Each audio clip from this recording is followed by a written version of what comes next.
siswa-siswi kelas 7 yang Ibu banggakan. Apa kabar kalian hari ini? Mudah-mudahan dalam keadaan sehat, baik, dan tetap semangat untuk belajarnya. Baiklah, kali ini kita akan mempelajari mengenai teks cerita fantasi. Pembelajaran kali ini akan melangkah ke bab 2, yaitu teks cerita fantasi. Sebelumnya, apakah kalian pernah mendengar apa itu cerita fantasi? Mari kita simak video berikut ini. Seperti biasa, kalian menggunakan buku Bahasa Indonesia yang berwarna biru ini, kelas 7. Kalian bisa simak untuk pembelajaran cerita fantasi pada halaman 44, 45, dan seterusnya ya. Nah, untuk kali ini kalian diperintahkan untuk membaca terlebih dahulu agar kalian tahu apa itu cerita fantasi. Nah, baiklah, kalian baca terlebih dahulu pada halaman 45, yaitu tentang kekuatan ekor biru Nataga. Sebelum video dimulai, klik subscribe dan tekan loncengnya agar channel ini dapat berkembang. Jangan lupa like dan share juga ya. Terima kasih. Baiklah, kali ini sebelum pembelajaran dimulai, kalian harus tahu dulu kompetensi dasar dari cerita fantasi. Kompetensi dasar cerita fantasi untuk yang pertama di sini judulnya memahami dan mencipta cerita fantasi. Pada kompetensi dasar yaitu 3.3 mengidentifikasi unsur-unsur cerita fantasi yang dibaca dan didengar. Selanjutnya 4.3 menceritakan kembali isi cerita fantasi yang dibaca dan didengar. Lalu 3.4 menelaah struktur dan kebahasaan cerita fantasi yang dibaca dan didengar. Dan yang terakhir 4.4 menyajikan gagasan kreatif dalam bentuk cerita fantasi secara lisan dan tulisan dengan memperhatikan struktur penggunaan bahasanya. Apakah kalian pernah nonton film Harry Potter, Transformer, Pan's Labyrinth, nonton cerita rakyat Luntong Kasarung dan Purbasari, cerita fabel Kancil dan Buaya, dan musikal Ambilkan Bulan? Itu semua adalah contoh cerita fantasi. Jadi, apa cerita fantasi itu? Baiklah, kita simak berikut ini. Teks cerita fantasi adalah cerita fiksi yang bergenre fantasi atau dunia imajinatif yang diciptakan penulis. Selanjutnya, ciri-ciri cerita fantasi. Perlu kalian ketahui bahwa ciri-ciri cerita fantasi yaitu ada keajaiban, sesuatu yang aneh, dan juga misterius. Cerita fantasi mengungkapkan hal-hal yang sifatnya tidak nyata, ajaib, dan misterius. Sesuatu yang tidak kita temui dalam dunia nyata. Berarti ini adalah dunia imajinatif yang diciptakan penulis sehingga tidak mungkin dijadikan biasa. Nah, biasanya tokoh dan latar yang diciptakan penulis tidak ada di dunia nyata atau modifikasi dunia nyata. Yang kedua adalah ide cerita terbuka. Ini artinya penulis bebas menuangkan segala imajinasinya atau bebas berkhayal.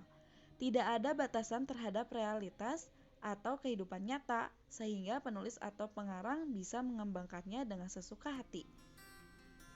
Tema atau ide yang paling sering dikaitkan cerita jenis ini adalah tema supranatural atau mistis, horor, dan lain-lain ya. Ada kalanya meski ide cerita bersifat sederhana, namun selalu ada pesan menarik di balik setiap cerita ini.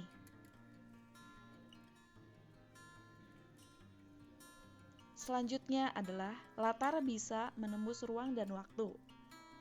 Ini artinya cerita fantasi bisa menggunakan latar apapun dalam penulisnya, mulai dari yang ada dalam kehidupan sehari-hari hingga yang tidak ada atau bersifat karangan. Jalinan peristiwa pada cerita ini juga bisa berpindah-pindah dan berbagai latar yang melintas ruang dan waktu. Selanjutnya adalah ada tokoh yang tak biasa atau unik. Ini artinya, tokoh dalam cerita fantasi bisa diberi watak dan ciri yang unik. Ada kalanya, bahkan yang tidak kita temui dalam kehidupan sehari-hari. Misalnya, seseorang bisa mengeluarkan api dari tangannya, seseorang yang bisa melihat mimpi orang lain, jin yang bisa keluar dari lampu, dan sebagainya. Tokoh di cerita ini bisa berada pada waktu dan tempat yang berbeda zaman. Meski secara penampilan mungkin tak berbeda dengan kita yang hidup di masa sekarang. Selanjutnya, fiktif semata, yang berarti cerita bersifat fiktif atau bukan kejadian yang nyata, meski ada juga yang diilhami oleh latar nyata atau objek nyata dalam kehidupan, hanya saja itu hanya dilebih-lebihkan. Untuk yang terakhir adalah bahasa. Bahasa yang digunakan dalam cerita fantasi bervariasi, tidak melulu dalam bentuk bahasa yang formal. Baiklah, selanjutnya kita akan membahas jenis-jenis cerita fantasi. Yang pertama, cerita fantasi total dan irisan.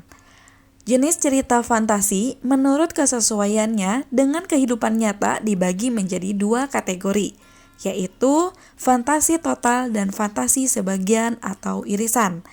Pertama, kategori cerita fantasi total berisi ide pencitraan pengarang terhadap wujud sesuatu.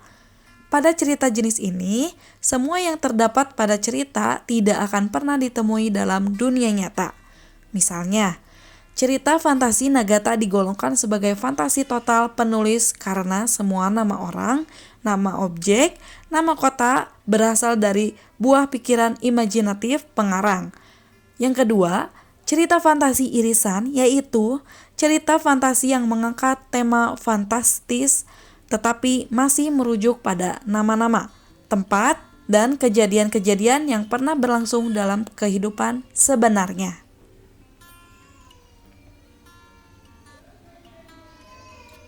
Untuk yang kedua, cerita fantasi sejaman dan lintas waktu. Berdasarkan latar cerita, cerita fantasi diklarifikasikan menjadi dua tipe, yaitu latar lintas waktu dan latar waktu sejaman. Latar sejaman adalah latar yang dikondisikan dalam satu periode waktu saja tanpa fantasi masa kini, fantasi masa lampau, atau fantasi masa depan. Latar lintas waktu berarti cerita fantasi menggunakan dua latar waktu yang berbeda. Misalnya, masa sekarang dengan zaman prasejarah, masa kini, dan masa 100 tahun kemudian atau futuristik. Selanjutnya adalah struktur cerita fantasi. Untuk yang pertama, struktur cerita fantasi yaitu orientasi atau perkenalan. Pada bagian ini, mengenalkan latar, tokoh, dan kisah baik dari segi waktu, tempat, maupun peristiwa. Orientasi juga biasanya digunakan untuk menata berbagai adegan dan menjelaskan hubungan antar tokoh. Pada intinya, orientasi adalah pembukaan dari sebuah cerita. Yang kedua adalah konflik atau komplikasi. Pada bagian ini di mana konflik mulai muncul. Konflik adalah pertentangan atau sebuah permasalahan bagi tokoh utama. Komplikasi menjelaskan bagaimana sebab akibat konflik yang terjadi antar tokoh. Bagian ini juga akan bergradasi memuncak hingga mencapai klimaks. Untuk yang ketiga, resolusi. Ini adalah penyelesaian masalah.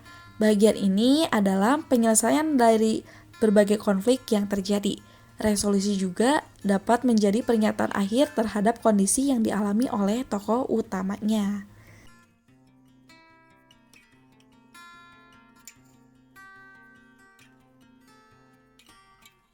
Baiklah, selanjutnya kita akan membahas unsur-unsur kebahasaan cerita fantasi. Di sini ada kata ganti. Kata ganti adalah cerita kata yang menggantikan nomina atau dapat dikatakan kata benda. Penggunaan kata ganti dalam cerita fantasi adalah kata ganti orang seperti aku atau saya. Dan kata ganti orang ketiga yaitu mereka atau nama orang. Contoh kalimatnya, mereka segera pergi ke istana, yang berarti di sini kata gantinya adalah kata mereka. Penggunaan latar dalam cerita fantasi dibagi menjadi 3, yaitu latar tempat, latar waktu, dan latar suasana. Contohnya adalah saat tengah malam, Ratu menangis di kamarnya. Berarti Ratu menangis di kamarnya. Latar tempat.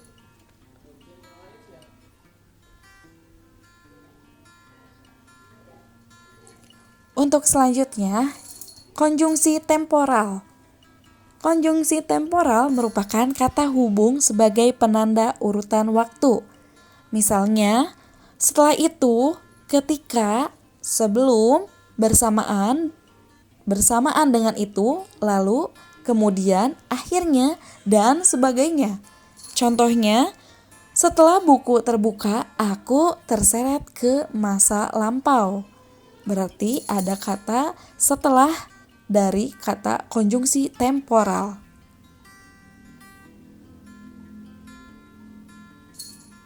Selanjutnya, penggunaan kata atau ungkapan keterkejutan. Penggunaan kata atau ungkapan keterkejutan berfungsi untuk menggerakkan cerita.